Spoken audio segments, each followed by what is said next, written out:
Farrar. How many students do we have? How about faculty? Woo! And staff? Woo! Thank you, and the community. Welcome, everybody. My name is Wendy Kaufyman. I'm an engineering instructor for 30 years at City College of San Francisco. All right, so we have another wonderful, amazing performer. They're going to do a song for us. Tasha Kame, come on up.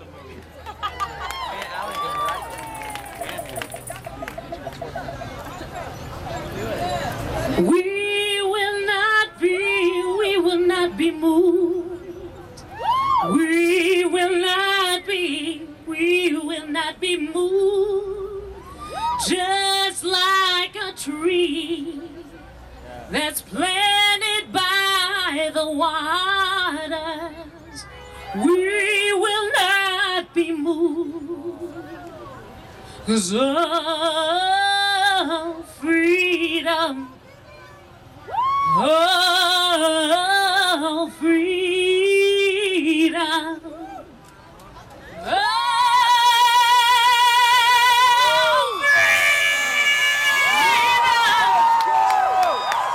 oh, for me. That's before I let you make me a slave.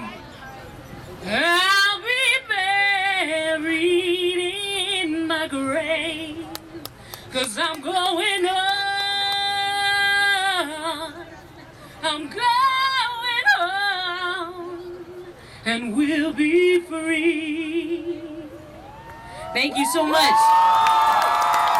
But there's some things I have to tell you about the way that City College a year ago was addressing the problems that we're facing today. Because when you read the Chronicle, you hear the kind of standard narrative.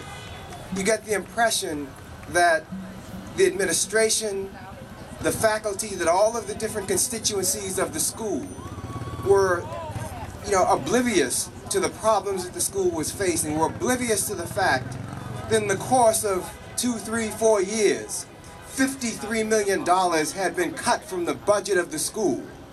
That we were just spending money and completely oblivious of the problems that we were facing, of the crisis that we were facing. But I will tell you that a year ago, in meetings of the college council, now this was my first year as a chair, so I sat in those meetings and I listened very carefully. I didn't have much to say because I didn't know anything, so I had to listen very carefully.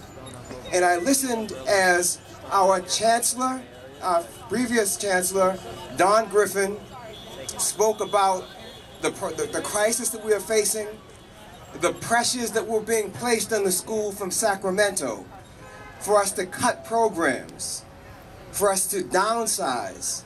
And he spoke of the need for us to resist this, because when the crisis was over, the school had to be left intact.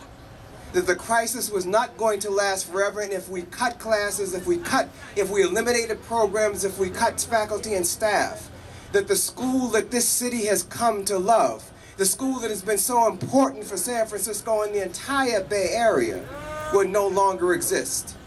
So we made a conscious decision to use what reserves are for, right? I mean, what do you have reserves for, if not to use them in a crisis? But apparently Sacramento has a different idea. Apparently the ACCJC has a different idea of what you do in a crisis. What you do in a crisis, in their philosophy, is to destroy a school, to cut it down to half its size, to eliminate programs, to destroy an institution that is so essential for working class people, for students of color, for the entire city.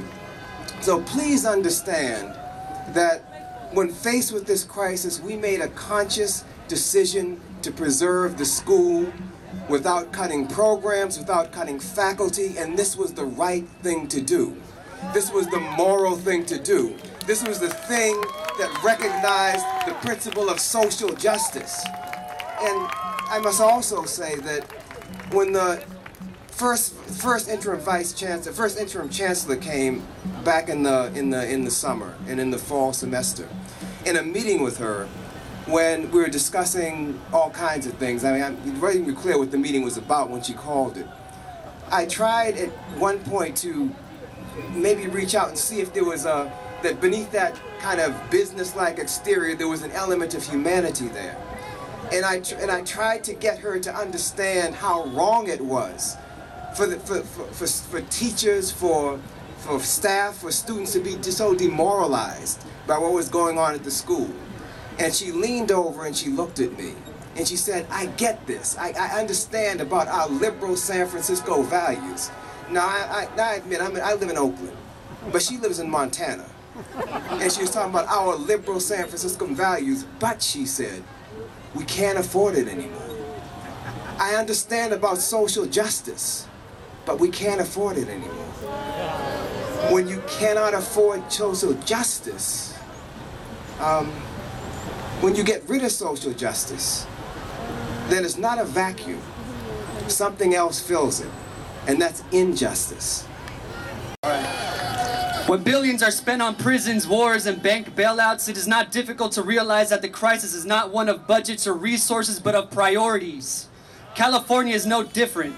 The state government has continuously pushed for austerity measures that have dwindled public institutions. In a clear representation of skewed priorities, California ranks #1 in prison funding, but number 49 for higher education. Government officials would rather fund the systemic criminalization of people of color than to invest in our future.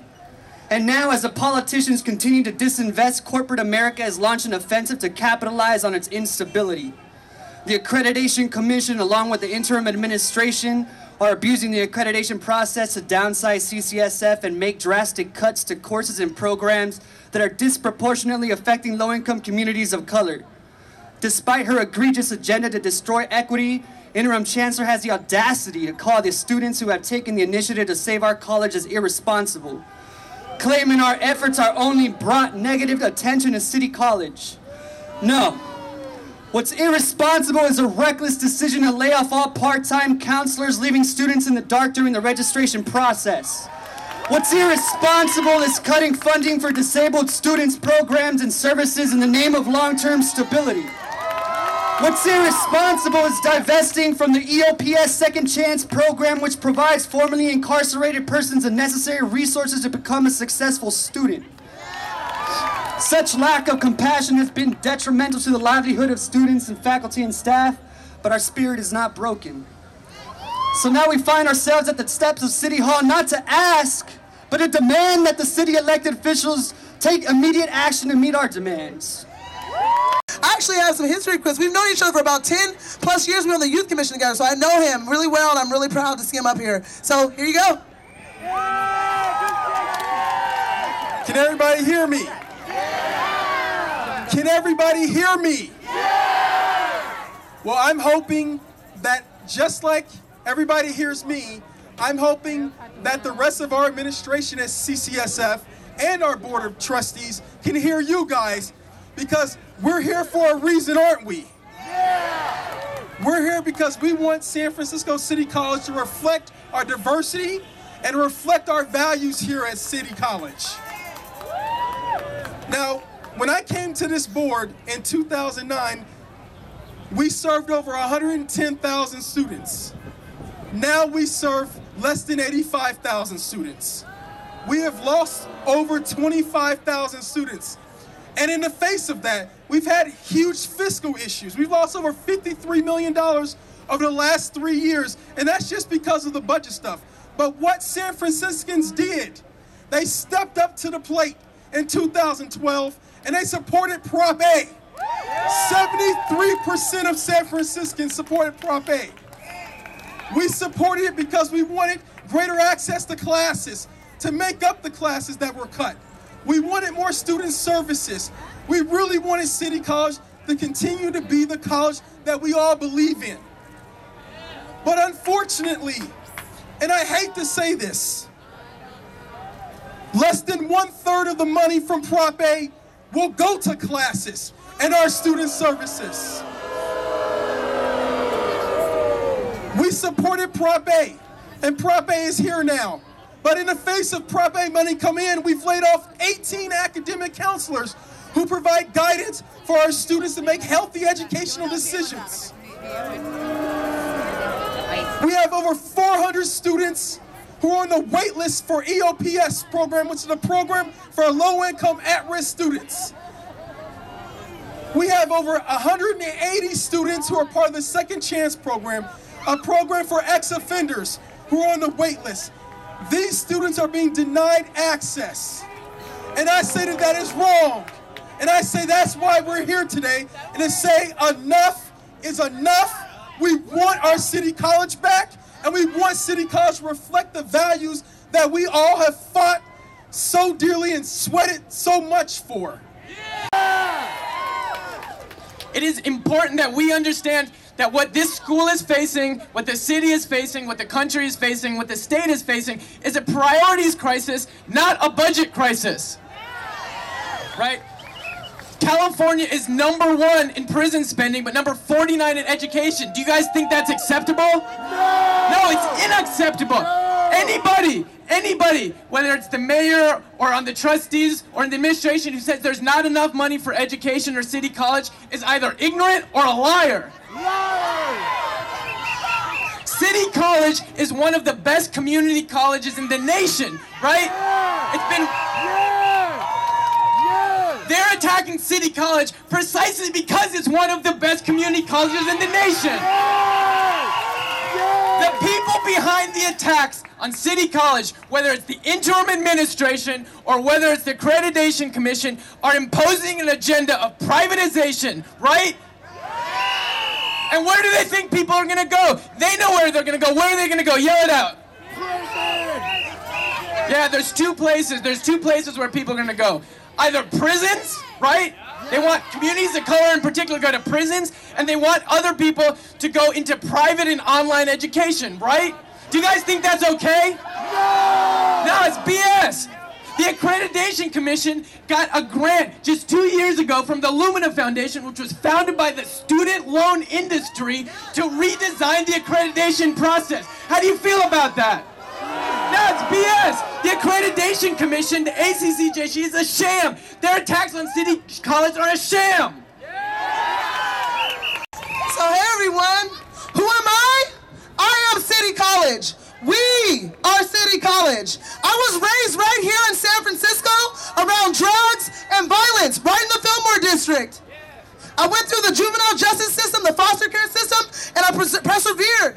And now, after working for years in the community on issues of gentrification, women's rights, against violence, all these issues in our community, I came back to this school to get my education. And this fall, I'm applying to transfer to UC Berkeley. I am City College. We are City College. When we reorganize our college, we have to ask ourselves, who are we reorganizing it for? Is it for the workers?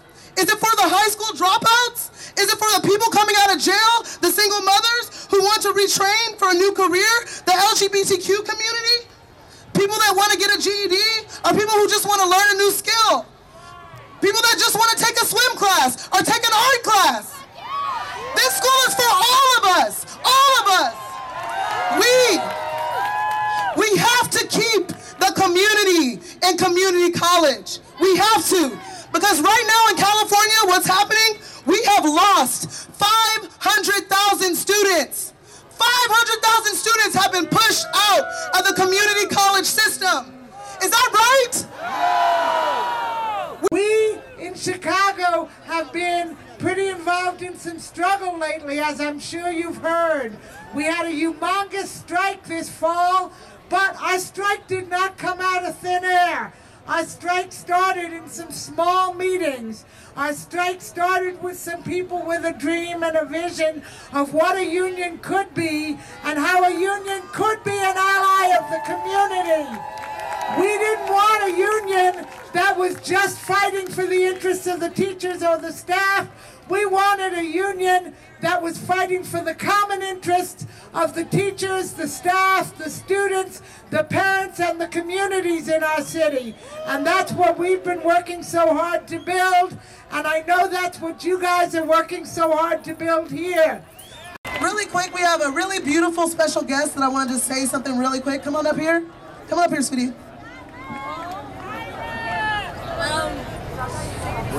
First, my name is Tara Cross, and I would like to say something about why you guys shouldn't, they shouldn't close City College.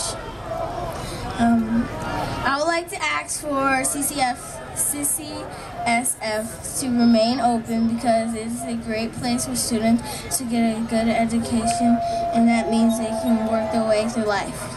Yeah! And what's your name, sweetie? Tyra. Say it again. Tyra. Thank you so much, beautiful. All right, I want to acknowledge Supervisor David Campos. He's here with us. So thank you, David Campos, for being here. Also, we have Supervisor John Avalos. John, are you out there? John, are you going to come up and speak? Is he coming up? No? All right, well, I want to acknowledge him too. Thank you so much for showing up.